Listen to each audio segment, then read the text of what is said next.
Greetings, my fellow freedom-loving sovereign thinkers. Thank you for tuning in to LO3 Podcast. My name is Craig, transmitting from the beautiful swampy mangroves of South Florida.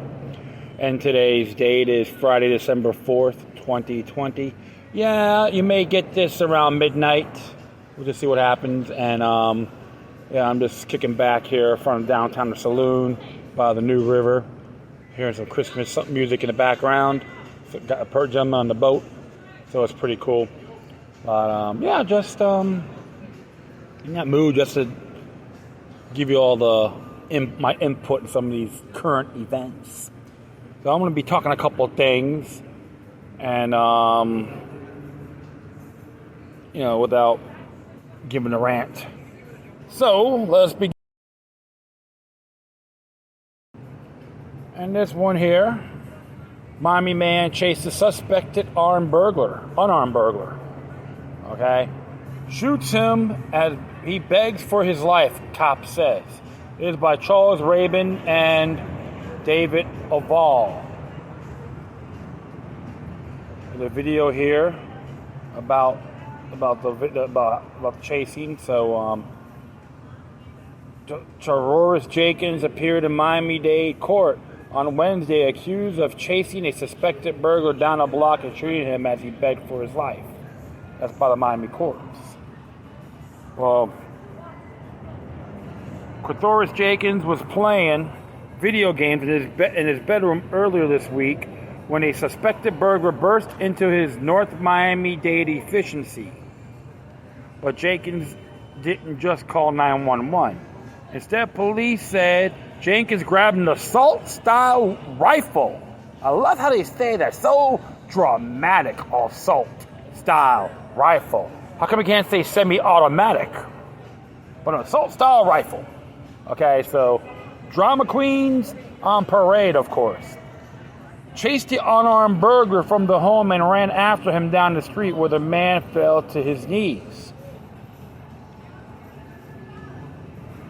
He begins to what appears to be to beg for his life, Miami-Dade detective Ari Watson told a judge on Wednesday afternoon. Well, the defendant takes the assault rifle and shoots him multiple times. You see that term again? Assault rifle. It's just that same old song and dance. Buzzwords, okay? The suspected burglar, Xavier West, remains hospitalized at Ryder Trauma Center after he was wounded Tuesday afternoon on Northwest 27th Avenue and at 95th Street. Okay, that's not a real great neighborhood to play around in, right? Jenkins was arrested and charged with first-degree attempted murder. Jenkins initially claimed he blacked out and didn't remember anything about the shooting, according to a police arrest report. But during a court hearing Wednesday afternoon, Jenkins appeared to admit to the shooting. I didn't shoot him while he was on the ground, he said, adding, I'm the victim, ma'am. Miami-Dade Circuit Judge Mindy Glazer shook her head. You're the victim of a potential burglary, but you can't just go around shooting people, she said. Jenkins' arrest is likely to be another test of Florida's controversial stand your ground self-defense law, which critics have long said encourages vigilante justice. The 2005 law eliminated someone's duty to retreat before using deadly force to counter a threat. The law also made it easier for judges to grant immunity to someone they believe acted in self-defense.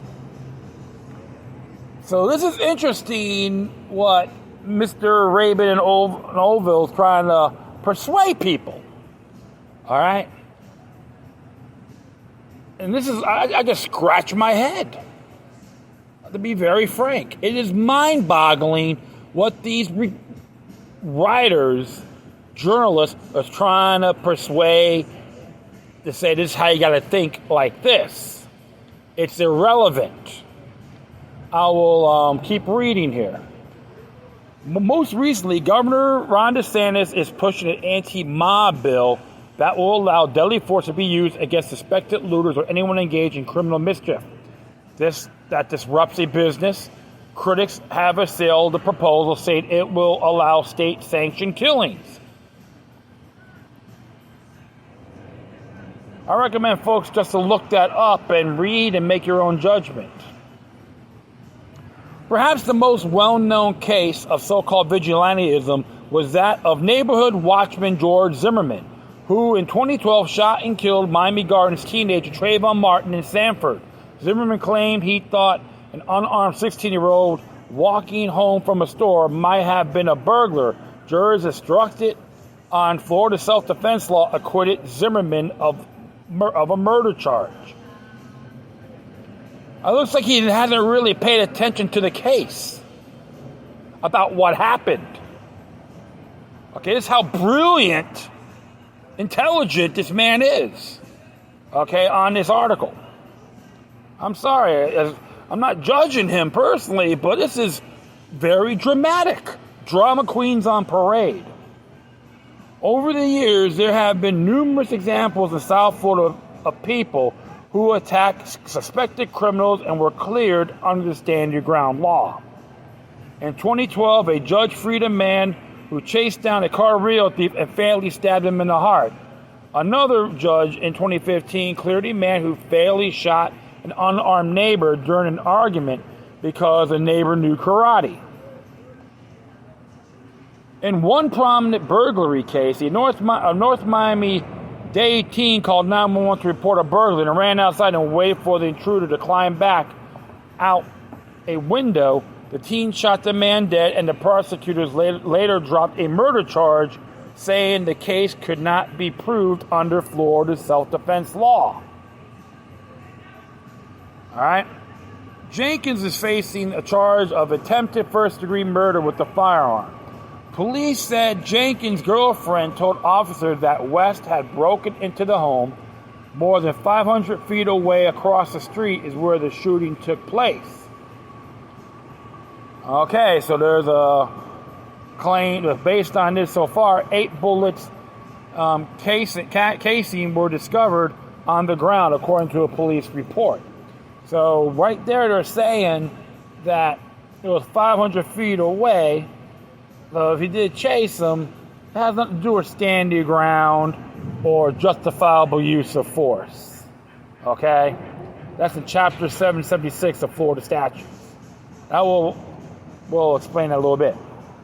A police officer found Jenkins walking away from the scene and he immediately gave up the gun, the report said. In the court on Wednesday, Miami-Dade prosecutors Crowley Cunin told the judge that the video showed the shooting was premeditated. Glazer agreed. He had time for reflection as he's pointing the gun at the man he's begging on his knees. That's premeditation, she said. It was unclear if Jenkins and West knew each other. Detective Watson said he still has not been able to speak to West, the victim. He's still intubated from his injuries, Watson said. And it's interesting here because I was like looking at what Charles Rabin has done, and it looks like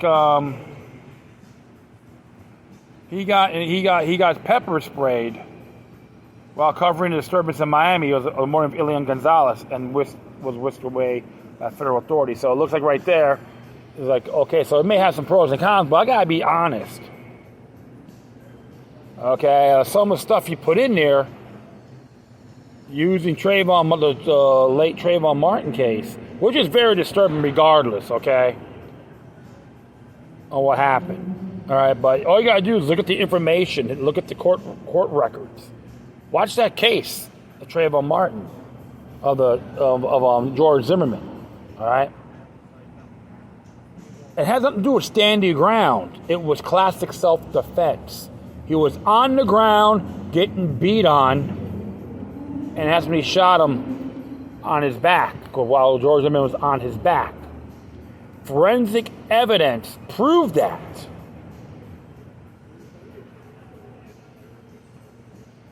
Okay? And I know George Zimmerman tried to, make sure he was okay, and according to George Zimmerman, Trayvon Martin told, I forgot the woman's name he loved dearly. He told me he loved her.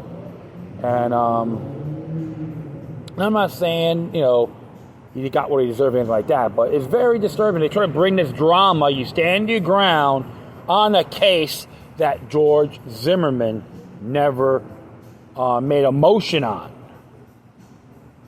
So, with all due respect, Mr. Rabin, and even Orville, you really try to dramatize this horrific event.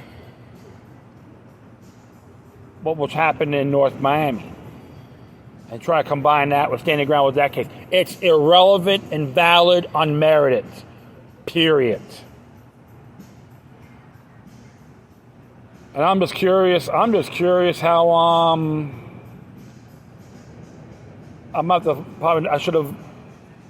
to look at Xavier West's track record and even Jenkins. What to see if they have any trouble with the law in the past in Miami-Dade. Of course, some of the comments here are pretty funny. So, all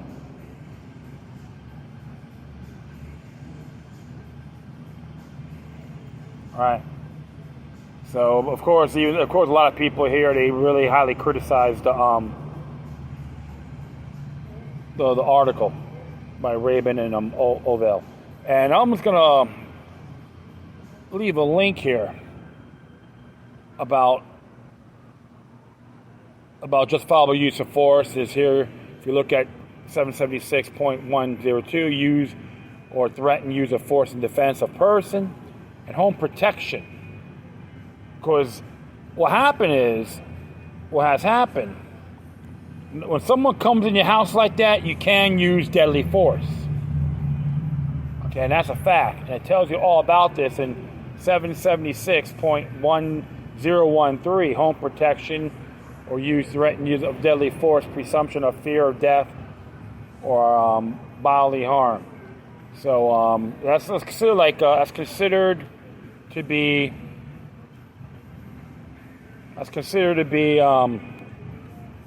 in the common law.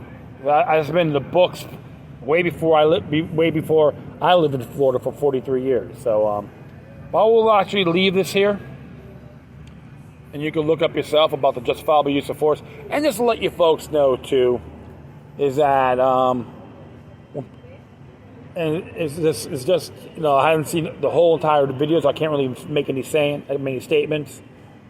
But the truth of the matter is, Jenkins is still innocent to proven guilty, and his mistake was incriminating himself at the bonds hearing. Okay, so that was his ordeal, and holding him 500 feet away. So, and something like that, if you actually chasing a suspect down and shoot him in the back, unless someone is being kidnapped, that's not really self-defense or stand your ground or justifiable use of force. Okay.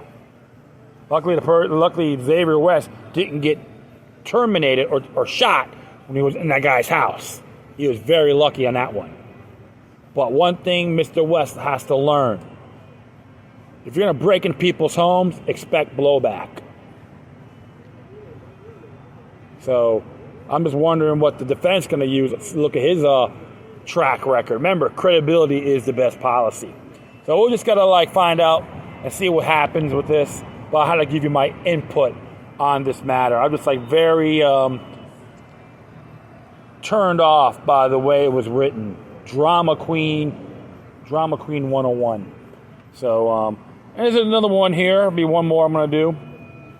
I'm really big fan. I'm not really about big league politics, but it's real interesting about Laura Loomer exposes Republican sabotage of pro-Trump congressional candidates in Florida.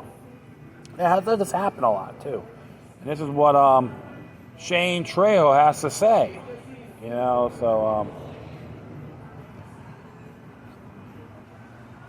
Banished journalist Laura Loomer is not retreating away from the limelight following her congressional race. She is continuing to use her voice to call out political corruption. Loomer is blowing the whistle about the GOP officials in Florida who worked to sabotage her 21st District congressional campaign, making it impossible to overcome the odds and defeat Democrat Representative Lois Frankel. Why the hell you want to sabotage a campaign and have a treasonous parasite like Louis Franco to win? Lois Franco, excuse me. Did you know the Republican Party plotted to sabotage my campaign more than the Democrat Party ever did? Loomer wrote in her Parler post.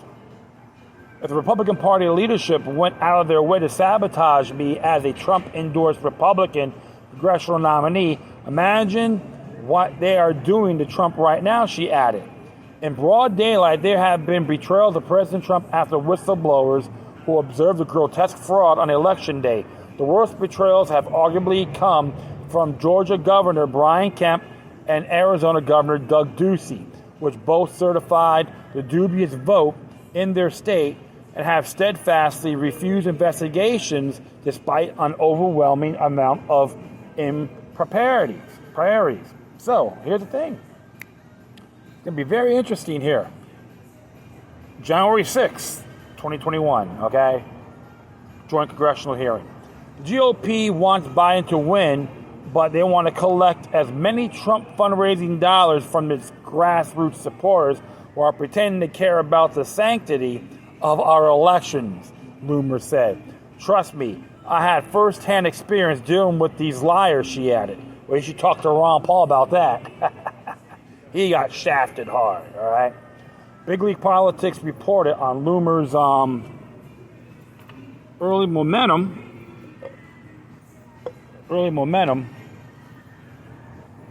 running her race when she was dominating in fundraising. Okay? And it says here, when Banner journalist Laura Loomer announced she was running as a Republican in Florida's 21st House District, her campaign was immediately laughed off by fake news commentators and establishment GOP hacks. After her announcement of her initial fundraising numbers, they are laughing no longer. Loomer is raking in money that makes her legitimate congressional contender in next year's election. Her campaign made the announcement on Tuesday that she raised over $154,000 in only 60 days of fundraising. She received third-quarter donations from 2,314 individuals throughout the country. How come not in the district, right? Demonstrating her broad and diverse donor base, while the average donation being $66. The press release issued by Loomer's campaign noted that Socialist Representative Alexandria Ocasio-Cortez, Democrat from New York, has only raised $59,000 in her 2 quarters while serving as a congresswoman. Loomer's potential opponent in next year's general election, Democrat incumbent Lois Franco, raised $107,000 despite being a political veteran. The success of Loomer's campaign is showing that there's a massive grassroots support behind the journalist, and she is being canceled by social media because of her effectiveness. I'm humbled at the outpouring of my support of my campaign, Loomer said, despite the radical left, big tech tyrants, and the fake news media doing everything they can to hinder my campaign. This early showing puts career politician Lois Franco and the do-nothing Democrats in Congress on notice that no seat is safe and that I'm running to win. I look forward to continuing to travel to the district and learning the concerns of the voters. Laura is proving that she is a serious candidate and committed to flipping this seat and building the resources necessary to expose just how out of touch with the district Lois Franco has become.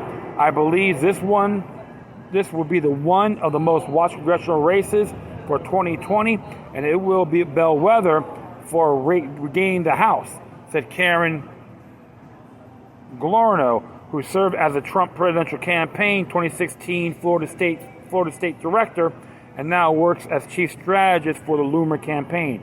Unfortunately for Florida's 21st U.S. Congressional District, the GOP did all they could to stop Loomer's momentum so Democrats could retain the seat.